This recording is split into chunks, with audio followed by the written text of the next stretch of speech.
Welcome to a new series on the channel focusing on 2022 NBA Draft Sleepers. For each of these videos, I'll pick out 3 or 4 prospects, show you their best offense, touch on their defense, and I'll have timestamps below in the description if you're looking at anyone in particular. Now, without further ado, this is Floor and Ceiling. Let's break him down.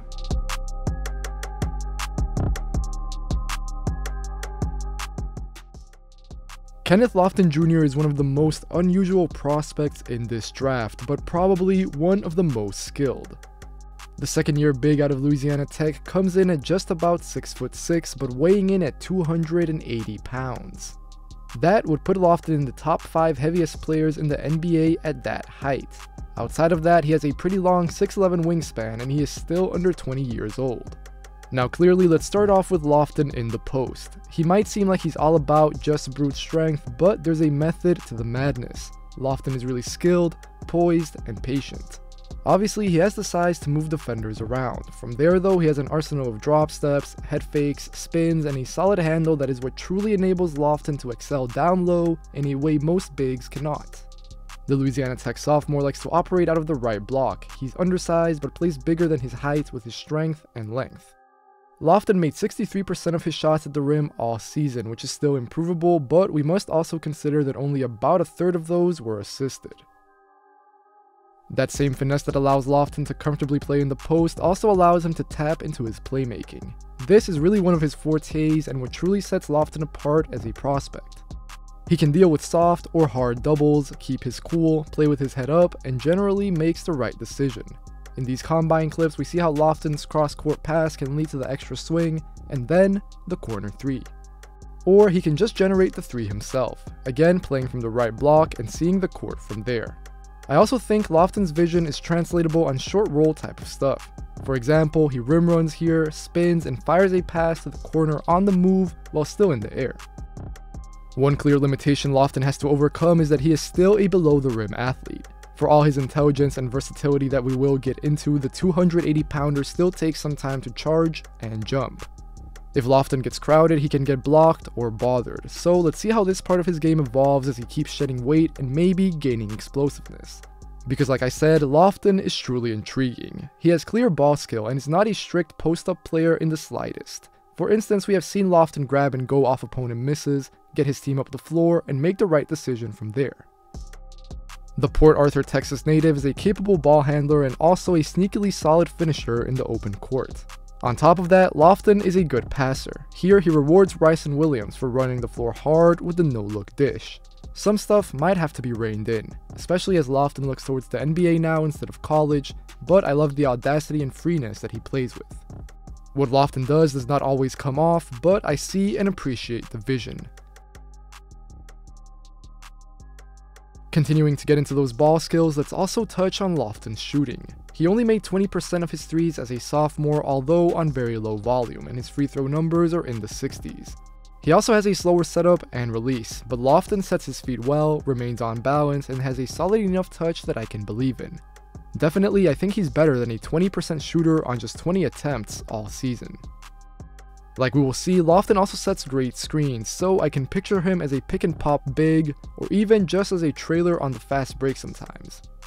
At the very least, it is interesting that Lofton already had the confidence to pull up from deep out of a jab step. He's also flashed being able to attack closeouts. This is still a ways away, especially if he cannot convert on his 3-point looks, but Lofton is definitely fluid and strong enough to attack the rim and finish in a few dribbles. For now though, Lofton prefers taking 2s. He shot 110 2-point jumpers for the year, which definitely does not translate into the NBA as an undersized big. Outside of that, I really like Lofton's ability to just be involved. He won't just float on the perimeter or station himself inside the paint. Lofton can come out and run handoffs or dribble handoffs. Within those, he can act for himself, like faking and attacking, or just help achieve separation for his teammates. Here, Lofton fakes the DHO, handles into a different handoff, and then gets fouled in the post. In this clip, Lofton actually runs the DHO and gives his guard a chance to get into the lane and attack. Finally, he brings the ball up himself here and is key in creating the wide open tray.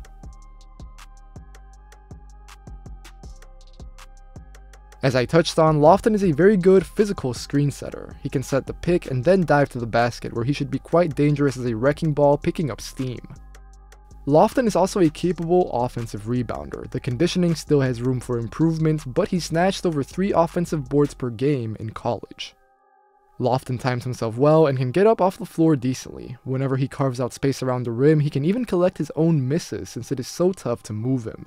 And even then, Lofton has some pop, which is a little unexpected. It's nothing out of this world, but he can beat guys to their spots and even get up for dunks out of nowhere. Defensively, there are still lots of questions for Lofton to answer. The first one is just his mobility and foot speed. Can he guard in space is the question, because as of right now, I have no confidence that he would be able to do so at a consistent level against NBA players. They can take him off the dribble or to the perimeter and make Lofton really struggle. Also, he is just undersized. Lofton is big, but measured at just about 6'6" in shoes. The wingspan can make up for some of that, but Lofton will give up size down low no matter how hard it is to move him or finish over him sometimes. And lastly, this is an ongoing thing with him, but Lofton just has to keep getting in better shape. He's already done that, but will need to continue doing so. If we watch the clips, the fundamentals are there. Lofton flashed pretty good defense at the NBA draft combines in Chicago. He played the pick and roll in a measured way with good instincts and solid reactions, so now let's see if Lofton can build on that. In my opinion, Andrew Nembhard is the most underrated guard in this NBA draft. At about 6'5", Nembhard has solid size for a guard, but his game is not so much about measurements, it's more about substance. The first thing to really stress with Nembhard is his passing. I think the Gonzaga senior is one of the steadiest and best bets to become a reliable backup guard in the NBA. He plays with great poise, maturity, and timing, like we're about to see. Nembhard places great weight and zip on his passes. He manipulates opposing defenses with his use of screens and can attract help and move pieces around the floor before finding his man. Nembhard often played with other guards at Gonzaga, but I think he can play as the lead facilitator on an NBA team. He posted 6 assists to 2 turnovers per game, a pretty good number for someone who got a lot of playmaking reps. Nembhard can pass out of the live dribble with 1 or 2 hands, but he really likes one-handed passes in particular. The Canadian guard never gets rushed. He always plays at his own pace, over defenses, in tight pockets, and with good deception. Out of screens, Nembhard is equally adept at finding rollers and poppers, even weak side cutters. But his passing goes beyond that. Nembhard is also capable of making live dribble reads. The 22-year-old likes to attack, get both feet in the paint, and then make a decision once he makes the defense collapse. Nembhard plays with his head up, and more often than not, reads the floor pretty well. This should play out nicely for wings and stretch bigs in the NBA who will get the outside shots that Nembhard generates. Like with his passing out of screens, you will likely see him go right and then make the read to his other side. One last note on Nembhard's facilitating is how he plays in transition. This is important for me to mention because it shows that Nembhard can pretty much make every pass needed from an NBA guard. On the break, on the move, and in the half court. Nembhard likes to play fast. In other words, he gets his team from point A to point B quickly. If you're running the floor with him, get in the lanes and into the corners. Nembhard can find his teammates for 3 or on the rim run, and he can get pretty creative with his delivery, especially in tight spaces.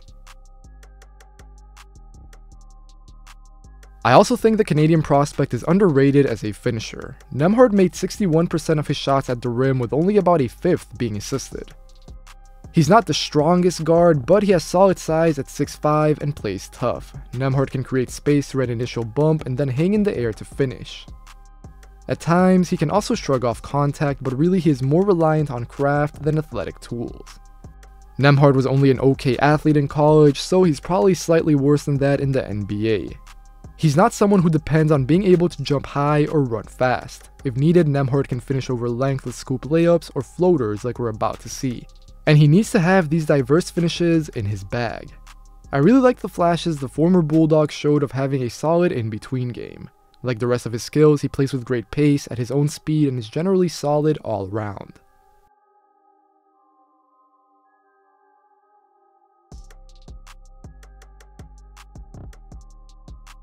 Another important component of Nembhard's offense is his pull-up. Nembhard shot nearly 100 two-point jumpers this season at a 40% clip. Just 4 of his J's all year were assisted. The Gonzaga guard can clearly operate out of step backs and around the elbow. Again, he is composed and patient. Nembhard does not commit to decisions before scanning the floor, so you won't see him command a massive volume of shots or force them up either. What I really like is Nembhard's shiftiness with his handle. He can change directions before then rising into his fluid jumper. This part of Nembhard's game extends to outside the three-point arc as well. Nembhard progressively took more threes as his college career went by. As a senior, he cashed in on 38% of his triples, sometimes creating them for himself off the bounce. Nembhard's main strength is facilitating, but I think he can score at all 3 levels too, not on massive efficiency, but just to some extent, which is enough. The Canadian guard takes what defenses give him, so if you go under on a screen, he will pull up with no worries. He does not have a crazy game, maybe a one-dribble pull-up or a drag back, but you don't always need Nembhard taking that many shots anyways. Going forward, something which I think should be important for Nembhard in the NBA is ironing down his open threes. That's not to say that he's not knocking them down now, but simply that he'll play as a backup guard in the league most likely. So when he's sharing the floor with star wings, that should see him get moved off the ball to some extent. In turn, Nembhard might not create that many threes for himself and instead will move to spot-ups and catch and shoots. I'm not too worried about that. Nembhard has solid, compact mechanics, so it might just be a case of adapting to a slightly different role. And even that should not be a massive undertaking, because at Gonzaga, Nembhard was never the guy on the team. He always excelled playing next to a Jalen Suggs, Drew Timme, or Chet Holmgren.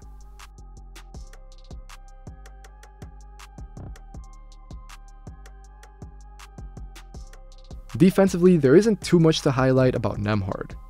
He projects as an okay positional defender, solid size at 6'5", but average foot speed and probably subpar length.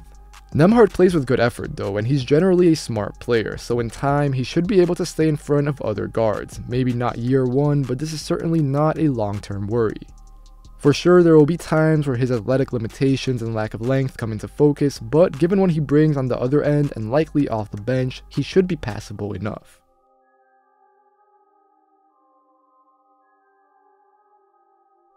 Minally, we have Josh Minott, who is completely different to Lofton and Nembhard, but he's quite the unique small ball 5 prospect in my eyes.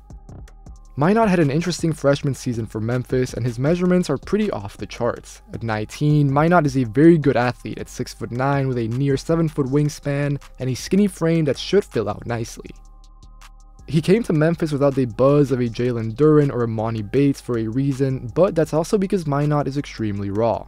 He's full of potential, but it needs to be unlocked, and that could take a few years. Minott fulfilled a very simple role on offense for the Tigers. 71% of his shots were at the rim, which was basically most of his diet when we consider his threes and pull-ups. More on those later, but I thought Minott was at his best when he was spoon-fed easy shots at the basket. He's pretty dangerous around the dunker spot right now, where all he has to do is catch and finish. Minott can catch and dunk, but he's also just able to play above the rim with ease. He has great bounce and sort of attracts the ball whenever he's on the interior. The Memphis freshman can be a threat just hovering around the paint, but he can also move to the ball with sharp cuts and making the most out of his athleticism. Minott also uses his vertical athleticism to manufacture second chance opportunities for himself and his team. The Florida native vacuumed up offensive rebounds for the Tigers. He grabbed 13% of Memphis's total offensive boards while on the floor. Minott played little this year, just slightly under 15 minutes per game, but I think the rebounding is real. We can see the explosiveness reflected in his all-around game, but he also shows accurate timing and the ability to track down plays when crashing the boards.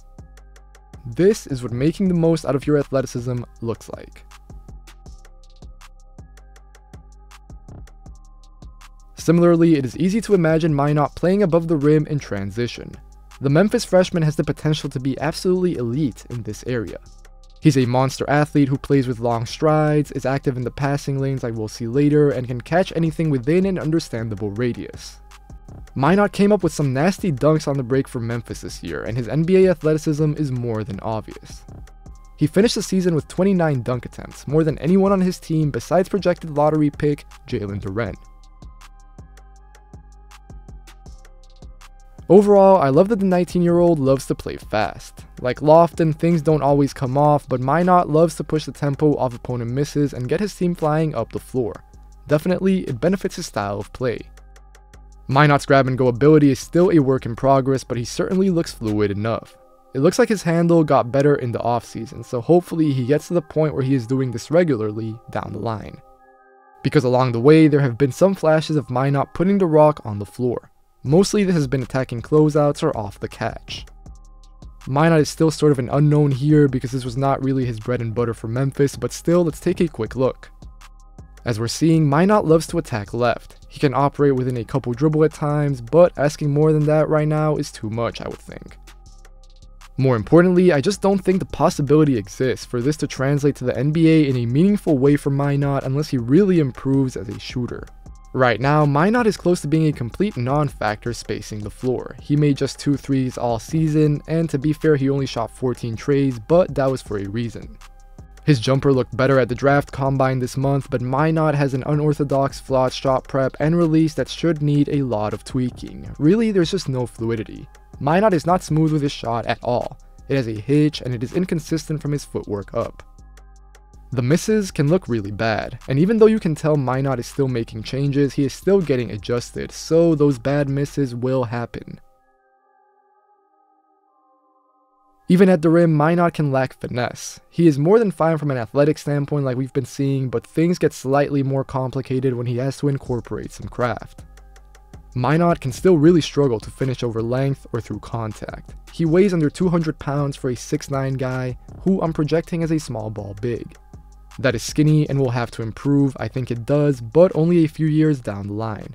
Overall though, Minott is uncomfortable oversized and can still be more secure with the ball when he goes up at the rim. Defensively is where things project extremely favorably for Josh Minott. The former Memphis Tiger is one of my favorite defensive prospects in the 2022 draft. He should be highly switchable, especially as he puts on weight with his combination of agility, mobility, and length. I touched on this earlier, but Minott really understands how to make the most of his athletic tools. He ranked out extremely well in steal and block percentage on the season. Essentially, that means he generates a high amount of those plays while on the floor. Minott can use his length to get steals, deflections, and then translate that into offensive opportunities for his team down the other end. At 6'9", Minott also projects as a defender who can guard up and down positions. I was very encouraged by how he fared off in space as a freshman. Minott can switch his hips, use his length, and create events on this end of the floor with his active hands. The Memphis product can play with high hips at times, but not worryingly so. This is more because Minott understands that at his size and athleticism, he has margin for recovery. Minott can always alter shots at the basket without necessarily posting the block, but either way, he's an impressive rim protector. His flashes defending the basket are definitely impressive. Minott has a similar standing reach to Scotty Barnes at slightly under 9 feet, although he is a bit taller but less strong and less long. However, he's tough at the basket and really competes with his motor. He can come back into plays with his length and make second efforts to get stops. You can see this with Minott's chase down blocks, which have become sort of a staple. Like with his offensive boards, Minott is great at tracking plays, watching them develop, and then making a decision. His timing is impeccable and he almost teases attackers into getting swatted at the rim. Overall, Minott intrigues me, and the Memphis freshman has appetizing potential as a multi-positional defender with switchability and rim protection instincts. Now, I feel like I say this in all of my videos, but this is definitely on the longer side, running at about 18 minutes if I'm not mistaken. So let me just quickly run through my predicted draft range for all 3 of these guys. Now, Kenneth Lofton Jr. I think faces, the highest climb up to the NBA. He's got to get in better shape. He's an undersized big, way undersized, which he will have to overcome. But I'm very intrigued by the ball smarts. I'm intrigued by the IQ, the vision, the flashes of even, perimeter shooting. So I think I would take him in that 2nd round, probably anywhere after the 35th pick, where it's, a little bit, is this guy flyer? Is this guy going to work out? Should I develop him? From that 35 up range, I would pick him. But with Andrew Nembhard, this is a guy who I would honestly probably start picking as early as in the late teens. 17, 18, 19, I think that's a perfectly acceptable spot for a backup guard that is going to be in the NBA for a long time. So if I had to predict, Nembhard does not have an outstanding career. He's pretty solid all around, maybe not elite in any one thing, but that should be enough to see him picked in that 17 to 30 range, I would think. Josh Minott, now he's the biggest sort of wild card, because I could see a team really falling in love with his offensive, tools, with his rawness, all that green. You can really mold it into something, but it's only a matter of, is a team going to be willing to take that leap pretty early on in the first round? I'm not so sure. I think that Minott is more of a second round guy. I could see his range starting at around 25, in that 25 to 40 area. But I do think that whoever gets him will get a very, very interesting small ball 5 prospect. As always, if you enjoyed the video, make sure to leave a like. Make sure to leave a comment telling me what you guys think of Lofton, of Nembhard, of Minott. And if you enjoy the channel, if you want to see more content like this, make sure to subscribe. Take care, and I'll see you guys next time.